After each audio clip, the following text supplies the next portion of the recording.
राधे श्री राधे जय राधे श्री राधे।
कुछ लेके नहीं गए, बहुत दूर पहुंचे। सबसे पूछा ला रहा हो कुछ भोजन पानी लाए हो कि ना? बोले भैया कुछ नहीं लाए। बोले आज तो अगर पीछे लौटेंगे वृंदावन बहुत दूर थे, आप तो घने जंगल में आ गए, अब भूख लग रही है, अब कैसे काम चले? तो भगवान तो लीला करते हैं, भगवान के हर कार्य में लीला है। सो महाराज भगवान ने कहा अच्छा मैं एक बात बताता हूँ। इधर उधर ताक ध्यान करी तो एक जंगल के ऊपर धुआं सा निकल रहा था। बोले यहाँ निश्चित कोई ब्राह्मण यज्ञ कर रहे हैं और जाकर के वहां जाओ और ब्राह्मणों से कुछ लेके आओ। और ब्राह्मण की पत्नियों से मांगना है, ब्राह्मणों से मत मांगना, क्योंकि वो यज्ञ तो करते हैं लेकिन मुझ में उसका विश्वास नहीं है। ब्राह्मण पत्नियां जो है कृष्ण भक्त हैं उनसे मांगना। भगवान से ग्वाल वालों ने कहा ठीक है प्रभु हम जाते हैं, प्रणाम करके और पहुंच गए। अब जैसे ही ब्राह्मण यज्ञ कर रहे वहां तक पहुंचे और वहां पहुंचने के बाद में ब्राह्मणों ने दूर से कहा है दूर ग्वाल वालों, दूर है ना, दूर दूर दूर, अंदर मत आना यज्ञशाला में, अंदर मत आना यज्ञशाला में, दूर। महाराज डर के मारे भाग गए, ग्वाल वाले लौट आए। बोले महाराज वो तो बहुत अभिमानी है, वो नहीं आने दे रही कि उनसे बिना बताए कैसे भी उनकी पत्नियों से मिल लो और कह देना एक बार कि नंद का छोला आया है, वो भोजन मांग रहा है, बस ठीक। अब सभी ब्राह्मण तो यज्ञ में बैठे आसन पे कैसे उठे? सब ग्वाल वाल बोले इनकी तरफ मत देखो, सीधे चलो इनकी पंडितानी के पास।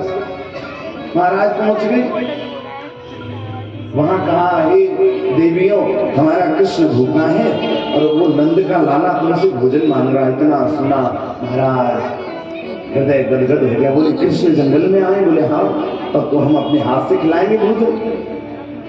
ब्राह्मणों की जितनी पत्नी वहां थी सबने इकट्ठा किया भोजन और एक ओटली में बांधा और चल गए। अब ब्राह्मण मौन है, महाराज आसन पर बैठे अपने यज्ञ में। तो महाराज इशारा कर रहे हैं किधर जा रही है? तो ब्राह्मण पत्नी बोली बहन अगर इनके चक्कर में पड़ गई तो कृष्ण का दर्शन नहीं हो पाएगा। बोले तो पत्नी बोली बोले इनकी भाषा में खग जाने भगई की भाषा। तो महाराज बोले इनकी भाषा में बोलो। तो बोले बोले सो महाराज बोले कहाँ जा रही हो? इशारा कर रहे। बोले जहाँ जाना है वहां जाने। सो महाराज सुखदेव जी महाराज समझाते राजन परीक्षित इधर भगवान के पास ब्राह्मण पत्नियां पहुंची और सुखदेव जी महाराज समझाते राजन परीक्षित कि स्वागतम वो महाभागा आश्रितां करवावती। महाराज का स्वागत है, आओ स्वागत है आपका। महाराज आई, प्रणाम किया, अपने हाथों से कृष्ण को भोजन कराया। कृष्ण को भोजन कराया और और प्रार्थना करने लगी, हे गोविंद हमारे पति देवों पर कृपा कर दो। वो यज्ञ में और तपस्या में लगे तो रहते हैं, वो ब्रह्म को पाना चाह रहे हैं, परंतु हमारी नजरों में तो आप नंद के लाला ही ब्रह्म हैं।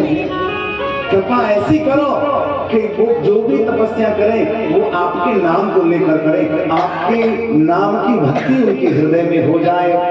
भगवान ने कहा तथास्तु। महाराज जितना इधर ब्राह्मण पत्नियों को वरदान दिया, तथास्तु तुरंत हृदय में प्रकट हो गए कृष्ण ब्राह्मणों को। अभिमान टूट गया और अभिमान गोविंद को भावत नहीं। एक बात बता दे माया, सूखे ज्ञान से भक्ति होने वाली ना। हम ये समझ बैठे हो कि सूखे ज्ञान से बाद में रोटी खाते, पहली रोटी गाय को देते हैं, कुत्ते को देते हैं, तब हमारे पेट में जाती। अरे हम उस धर्म से हैं, हम दूसरे को खिला के खाते हैं। और इस धर्म में आकर के राम कृष्ण से विरक्त हो जाए, महाराज संसार से विरक्त हो जाओ और कृष्ण से युक्त हो जाओ तो युक्ति है, वरना तो गई भैंस पानी में। जोर से बोलो राधे और जोर से बोलो।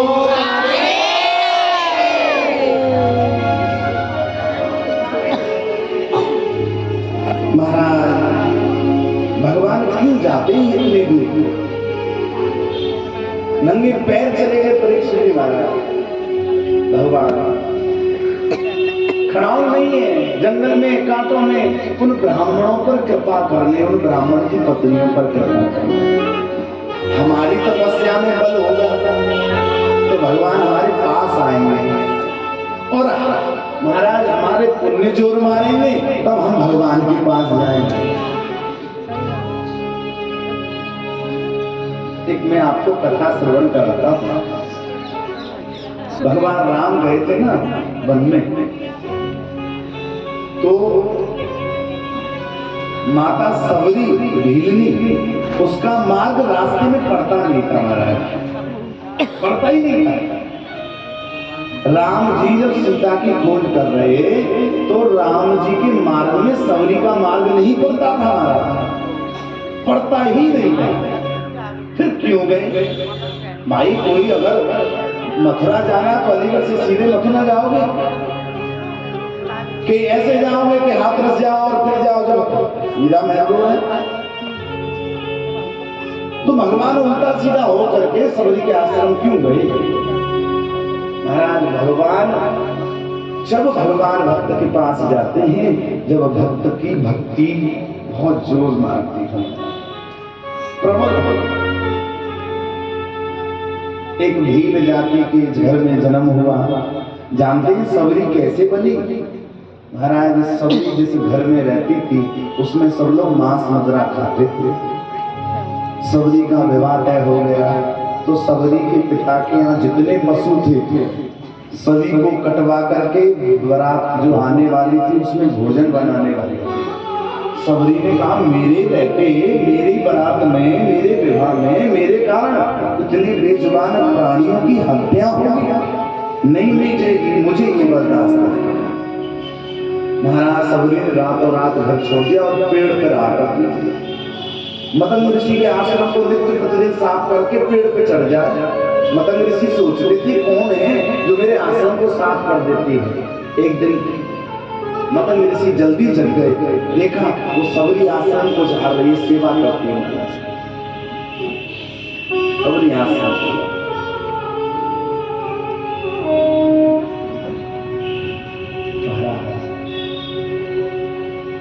सबरी ने गुरु बना लिया मतंग ऋषि को, और मतंग ऋषि कह गई कि राम तेरे पास आएंगे, तेरी भक्ति में इतना दम है, राम पैदल चलकर तेरे पास आए। तो राम क्यों गए? सबरी का मान बढ़ाने। कैसा मान? कि जिस सबरी जंगल में रहती थी उसमें एक सरोवर था, उस सरोवर में से पानी पीते, स्नान करते सभी संत। और महाराज एक दिन एक संत नहा के आ रहे तो रास्ते में सबरी जो है झाड़ू लगा रही, थोड़ा सा कचरा उछल करके संत पर पड़ गया। उसने कहा मैं तो अपवित्र कर दिया इसने, अछूत जाति की। मैं तो अपवित्र हो गया। लौट कर गए सरोवर में, जैसे ही कूदे स्नान करने, तुरंत सारे सरोवर में कीड़े पड़ गए। बिल्कुल वैतरणी नदी के समान कर दिया, एकदम अपवित्र, सरोवर की तरफ देखा भी नहीं जा रहा। अब वो समझ रहा है कि मेरे कारण नहीं हुआ, वो सबरी का कचरा मेरे ऊपर पड़ा, उसका स्पर्श हो गया इसलिए हो गया। पर ये नहीं सोच रहा कि मैंने एक भक्त का अपमान किया और इसलिए हुआ। सब हल्ला मचने लगा। सबरी को यहाँ से निकालो, सबरी को निकालो, जंगल में से सबरी को निकालो। सबरी बेचारी आश्रम के बाहर भी न आए और एक ही रट लगाती रहती, राम आएंगे, राम आएंगे। एक पेड़ पर जब कौवा बैठा रहता तो कौवा से एक बात पूछती थी,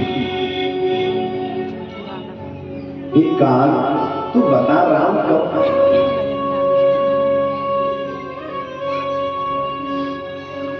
कि बोले बोले गागा मेरे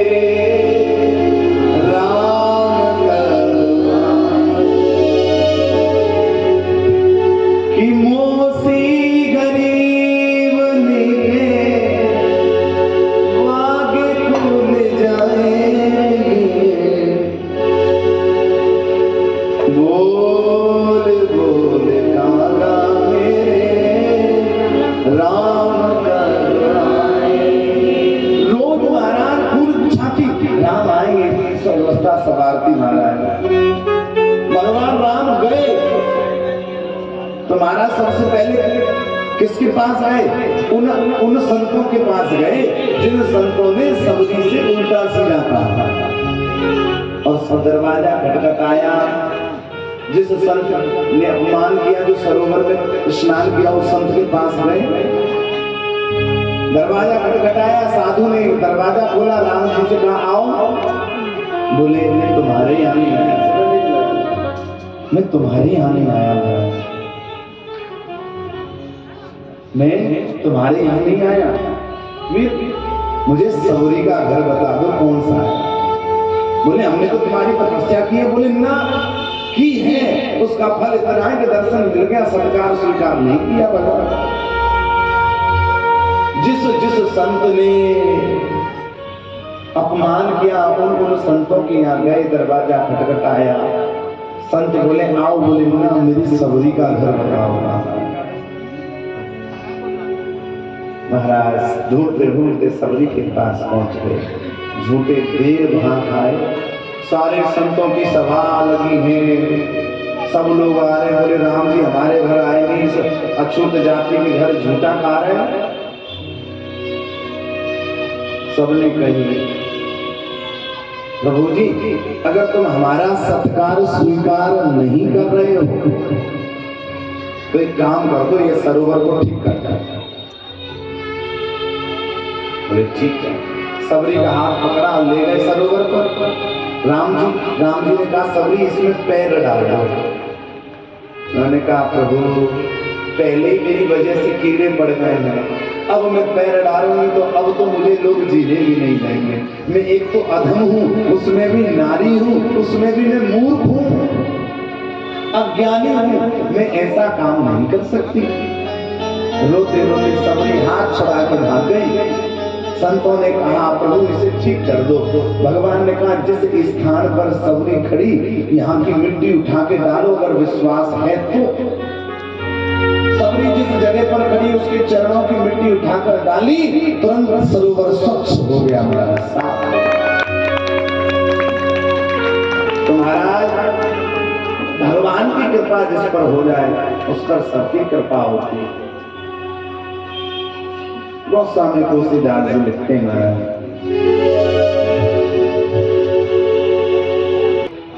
बोले तुम्हें छोड़कर कन्हैया मुझे लेकर आ गया, लेकिन मुझे भी अभिमान आ गया तो कन्हैया मुझे भी छोड़ गया।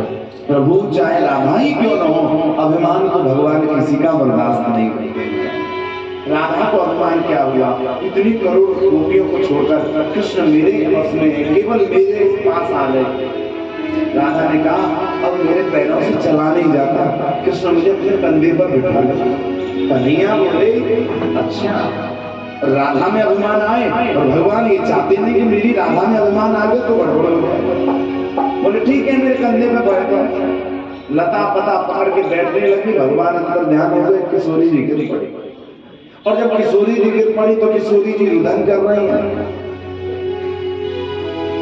महाराज सुखदेव जी समझाते हैं इतना करुण कीर्तन हो रहा है महाराज, इतना करुण। सुखदेव जी महाराज समझाते हैं गोपी गीत महाराज एक ऐसा गीत है महाराज, गोपी गीत जिसने एक बार स्मरण कर लिया, सुन लिया, किशोरी जी जल्दी प्रसन्न हो जाए। सभी रुदन कर रही हैं और गोपी गीत गा रहे हैं।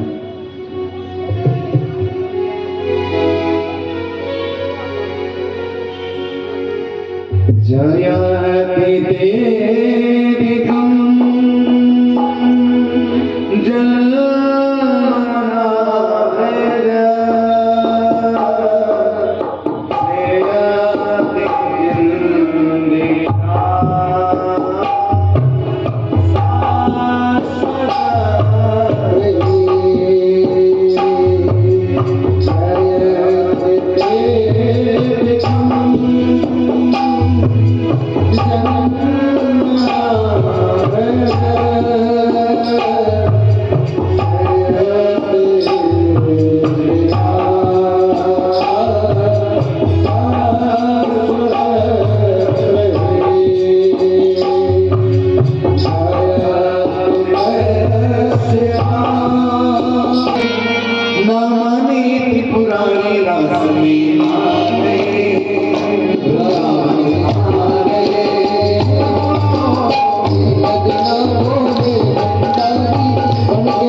श्री जी का गुणगान बोलो राधा रानी सरकार की। भगवान श्याम सुंदर श्री जी के लिए एक नूपुर बजती हुई पायल लाए, पायल बहुत सुंदर पायल, और ठाकुर जी ने विश्वकर्मा से गढ़वाया उसको, और बजनी पायल गाना भी चल रहा है आजकल, बजनी पायल लादे पिया। तो श्री जी को बहुत सुंदर बजनी पायल लेके आए ठाकुर जी, और ठाकुर जी ने कहा कि श्री जी आज ये पायल पहने, और जब बहुत अरदास करी तो श्री जी को पायल पहना दी, और पायल पहना के ठाकुर जी भ्रमण के लिए चलने लगे। तो पायल खूब जोर से बज रही थी, और ठाकुर जी और श्री जी यमुना जी के ओर निकले। जब यमुना जी के ओर निकले तो यमुना पे रज है, ब्रज रज है, और ब्रज रज बालू में वो पायल में बालू भर गई, तो वो पायल बजती नहीं, आवाज नहीं आती है। ठाकुर जी बोले कि श्री जी ये पायल की आवाज नहीं आ रही, ये नूपुर की आवाज नहीं आ रही। श्री जी चुप रही और आगे बढ़ गई। जब आगे बढ़ गई थोड़ी देर बाद श्याम सुंदर फिर बोले, श्री जी पायल की आवाज नहीं आ रही। श्री जी ने कहा आएगी माधव, चलो आगे। आगे फिर चले, पायल नहीं बची, क्योंकि उनसे रज लिपट गई थी, रज लिपट गई थी। फिर ठाकुर जी बोले, श्री जी पायल नहीं बज रही, ये मन चलता नहीं है। आप पायल की झनकार से ये सांसें चल रही है, ये मन नहीं चल रहा। श्री जी बोले आओ अब बचेंगे। जब पायल नहीं बची तो ठाकुर जी ने श्री जी से कहा आप बैठ जाओ, मैं पहले रज को साफ कर दूं, मैं पहले रज को साफ कर दूं तो पायल की आवाज आने लगी। श्री जी ने कहा माधव, माधव मेरे एक बार जो चरणों में आ जाता है, मेरे एक बार जो चरणों में आता है, मैं उसे कभी छोड़ती नहीं हूँ। और ये पायल तो मेरी लिपटी हुई है, मेरे चरणों से लिपटी हुई है, मैं इन्हें भला कैसे छोड़ सकती हूँ? इन्हें नहीं छोड़ सकती, इन्हें नहीं छोड़ सकती। क्यों?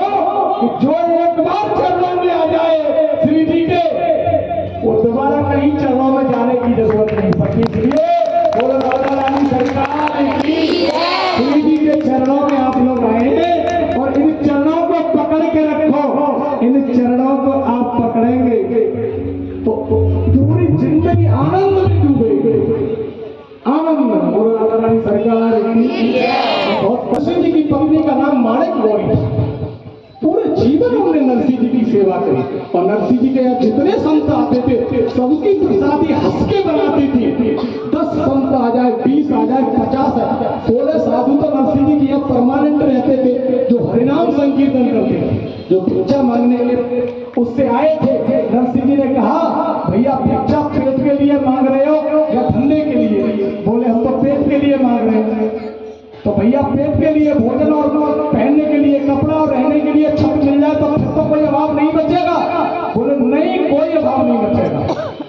तो 16 साधु वहीं रहे और अखंड संकीर्तन नरसिंह जी के यहाँ चालू हो गया और आनंद होने लगा। पूरे जीवन माणिक गौरी ने नरसिंह जी की और नरसिंह के भक्तों की और ठाकुर के भक्तों की सेवा में लगा दी पूरा जीवन। अब नरसिंह जी जूनागढ़ से 5 किलोमीटर दूर एक दामोदर कुंड था, गिरनार पर्वत के पास। वहां रोज उस कुंड में, दामोदर कुंड में स्नान करने के लिए जाते हैं और वहां दामोदर कुंड से ही दामोदर भगवान प्रकट भी हुए हैं। उनका बहुत सुंदर मंदिर है। उस कुंड की ये छवि है कि एक बार उसमें स्नान कर लो तो सारे पाप नष्ट हो जाते हैं। एक बार ध्यान रखना, जाने अनजाने का ही पाप नष्ट होगा। ऐसा नहीं कि तुम पाप करके उसमें नहाया हो, नहीं होगा। हाँ, गंगा में वही पाप धुलते हैं जो जाने अनजाने में होते हैं, और जानकर करोगे तो उसका तो भोग भोगना पड़ेगा। वहां स्नान करके आ रहे थे और नरसिंह जी के यहाँ रोज ही नित्य संकीर्तन होता था, रोज आनंद होता था। तो और अड़ोसी पड़ोसी सब सुनने आया करते थे। तो एक मेहतर मेहता रानी हाथ जोड़ के खड़े हो गए और खड़े होकर बोले कि नरसिंह जी राधे राधे, राधे राधे भैया, राधे राधे। प्रभु अब हमने कंठी धारण कर लिए आपका संकीर्तन सुन के, और अब हम जो है एकादशी का व्रत रहते 1 साल हो गया हमें, और जो हम खाते थे उल्टा सीधा वो सब हमने छोड़ दिया है। प्रभु एक कृपा करोगे कि बोलो भैया बताओ कि हम रात्रि एकादशी का रात्रि जागरण करना चाहते हैं।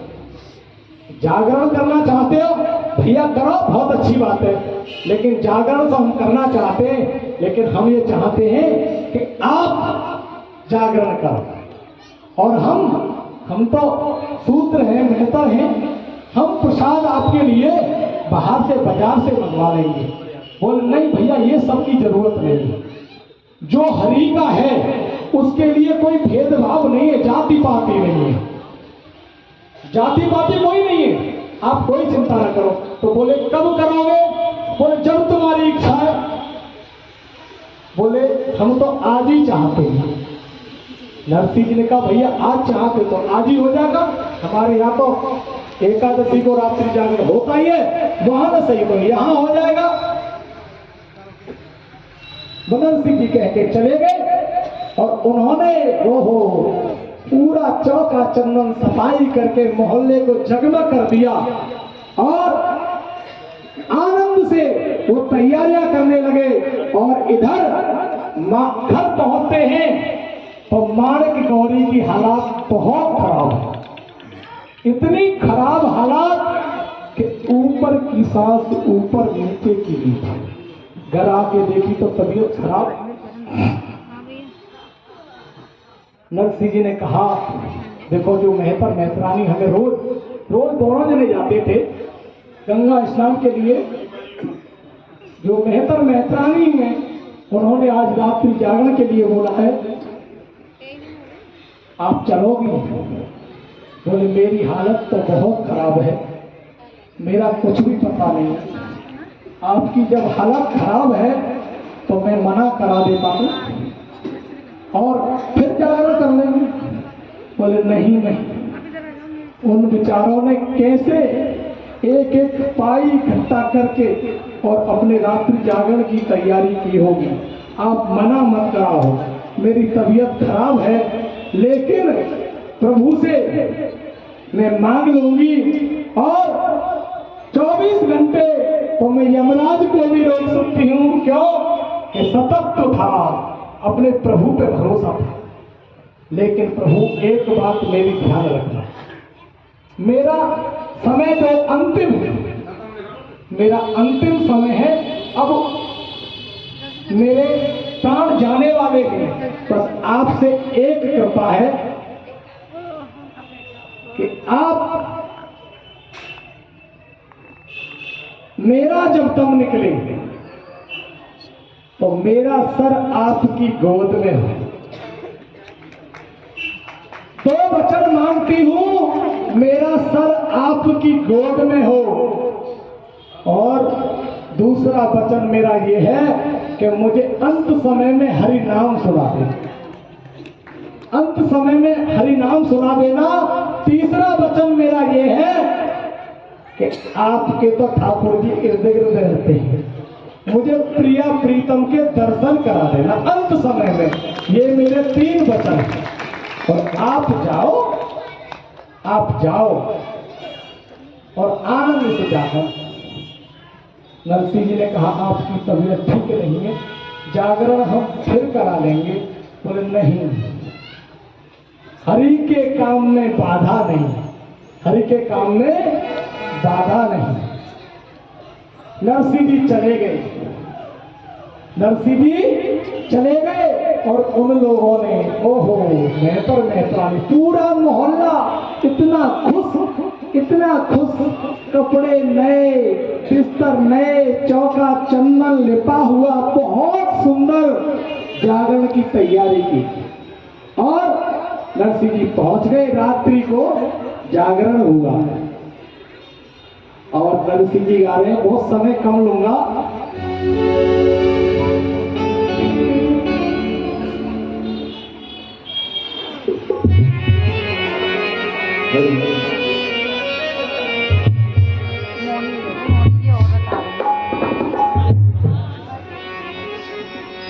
संसार के लोगों से आसान किया,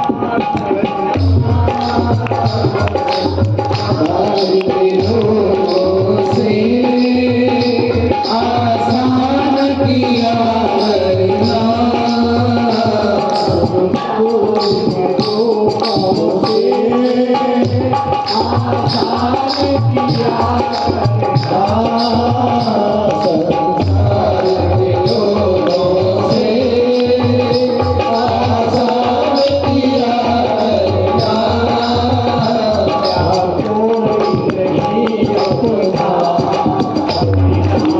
जपा कर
पड़ी हुई है, माणिक गौरी नीचे पड़ी हुई है और पूरा मोहल्ला जामावड़ एक है और उनकी सांसें चल रही हैं।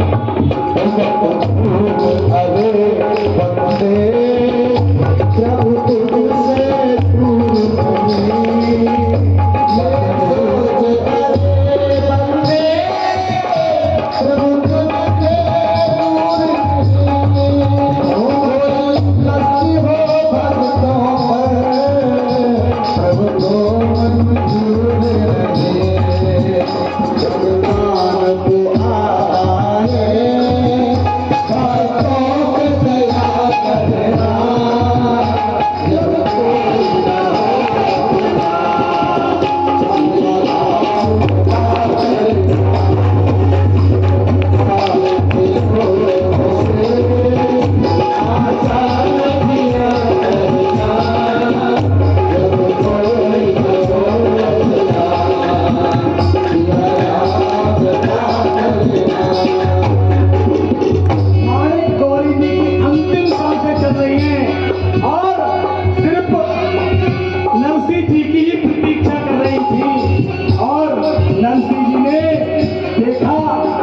गौरी क्या बात है, प्रभु प्रभु मुझे क्षमा कर देना, मेरा अंत समय है, मुझे क्षमा कर देना, मेरा अंत समय है और मुझसे कोई भूल हुई तो माफ कर देना, क्यों कि मैंने बहुत सताया है आपको। नरसिंह जी हाथ जोड़ने लगे और कहने लगे कि माणिक गौरी नहीं, आपने नहीं सताया, मैंने ही आपको सताया है। मैंने आपसे बहुत काम लिया है, बहुत संत सेवा कराई है और बहुत मेहनत कराई है, आप हो सके तो मुझे माफ कर देना।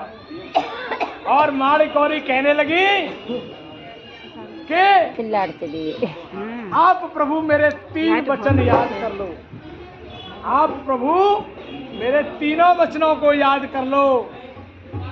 नरसिंह जी बोले हाँ हाँ प्रियतमा, याद है आपके वचन, याद है। नरसिंह जी ने अपनी गोद में सर रख लिया है और अंतिम सांसें चल रही हैं और बेटी से कहा मेरा तानपुरा लाओ, बेटी से कहा मेरा तानपुरा लेके आओ। प्रभु मुझे श्री जी और ठाकुर जी दोनों के दर्शन कराना, एक के नहीं, युगल के दर्शन कराना, मुझे युगल के दर्शन चाहिए। और जैसे ही तानपुरा को संभाला है, ओह तानपुरा को संभालते ही और नरसिंह जी गाने लगे, पधारो श्री जी संग सरकार, पधारो श्री जी संग सरकार, पधारो श्री जी संग सरकार, और मैया यशोदा महल में रो रही है कि मेरा लाल सुबह प्रातःकाल चला जाएगा, अक्रूर जी ले जाएंगे, और जिसको मैंने पाला पोसा और किसी से कोई कह दे ये तेरा नहीं किसी और का पुत्र है। यशोदा सोच रही जिस रात्रि को मैं सोई और सुबह जगी, भोर में मैंने अपना ही लाल समझा है।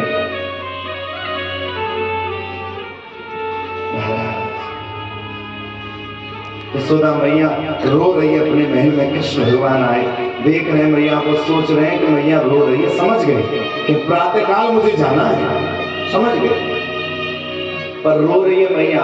आकर के भगवान आए और मैया की झोली के नीचे हाथ लगा के बोला, मैया रो क्यों रही है, क्या कारण है, क्यों रो रही है? बोले लाला एक बात बता, तू मेरा ही लाला है ना? बोले हाँ मैया। और यशोदा ने अपने लाला को अपने गोद में बिठा लिया, गोद में बिठा लिया, पूछा बता कन्हैया तू मेरा ही लाला है? हाँ। और मैया रोए जा रही है, कन्हैया पूछ रहे मैया क्यों रो रही है, जबकि भगवान जानते हैं क्यों रो रही है, लेकिन फिर पूछ रहे क्यों रो रही है?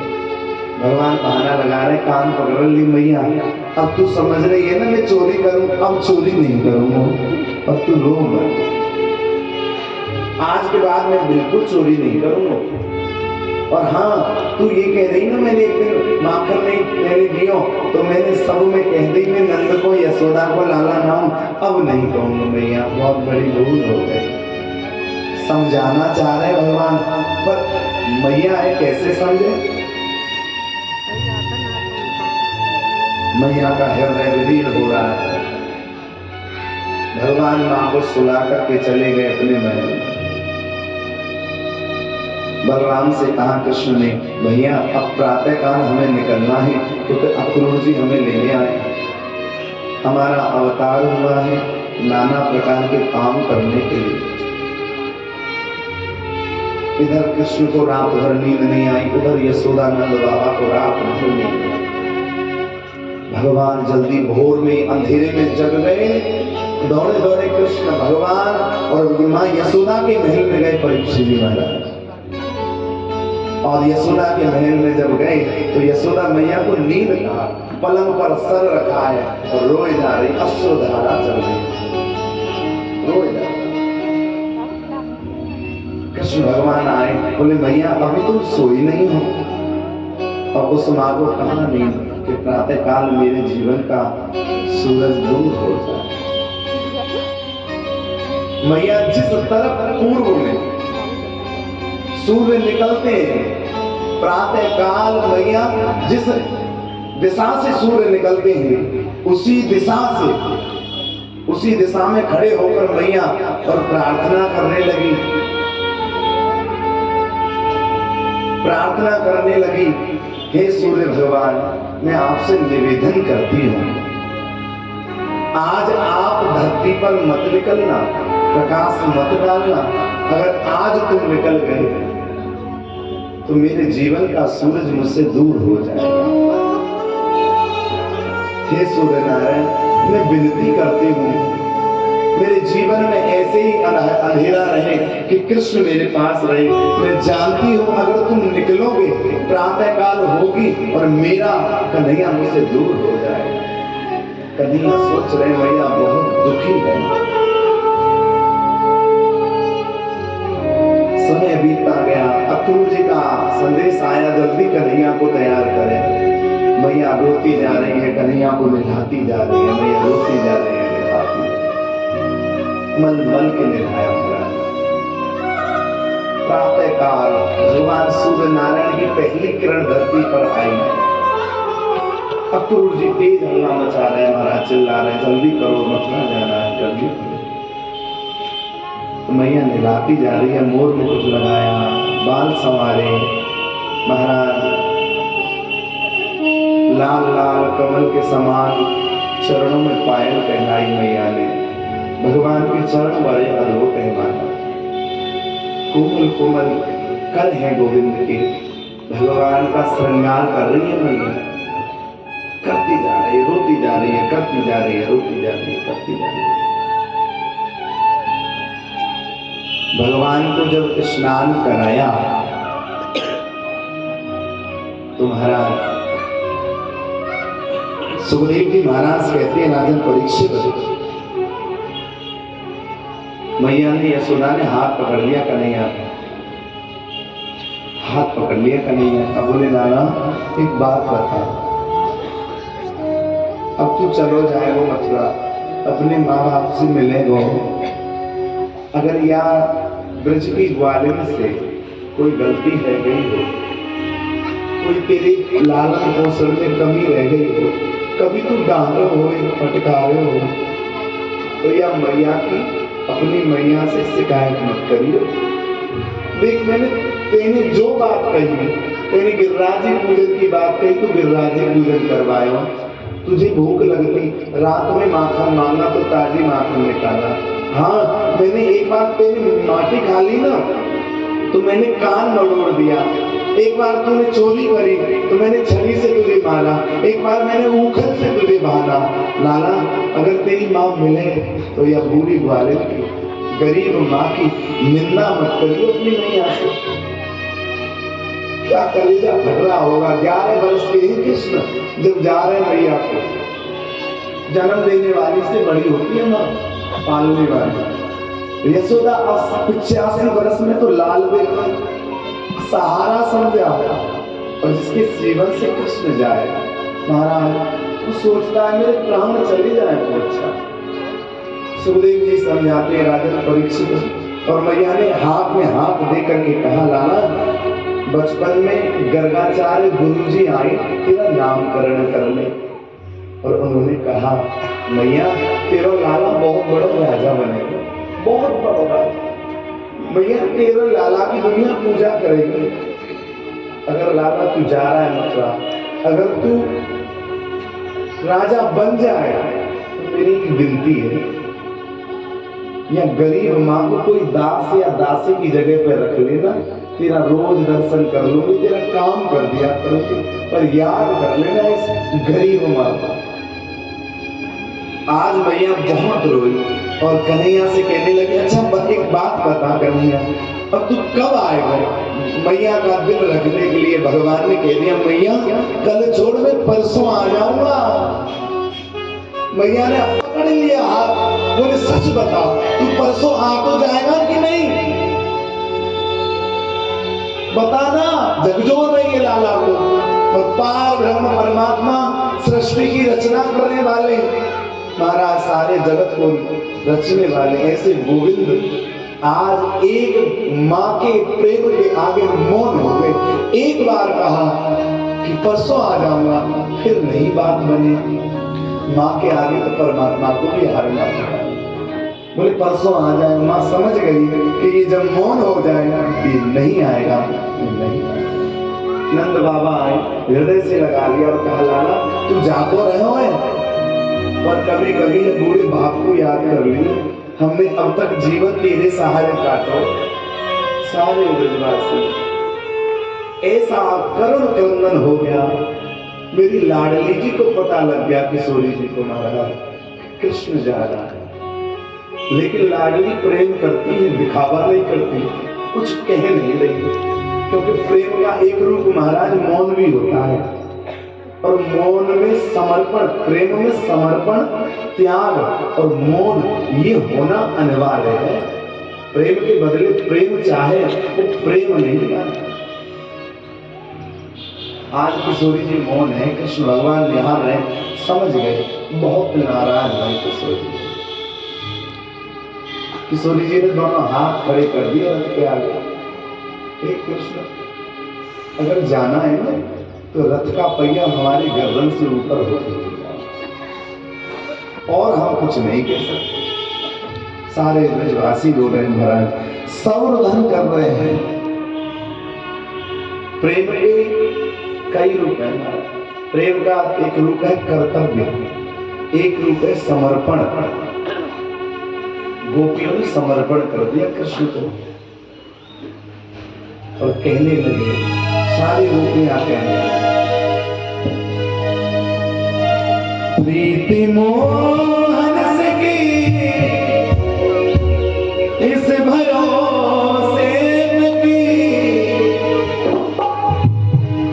चार दिन जिंदगी के गुजर जाएंगे, चार दिन जिंदगी के गुजर जाएंगे, क्या भरोसा करे वक्त भी आएगा, क्या भरोसा करे वक्त भी आएगा, वादा करके लो कर जाएंगे,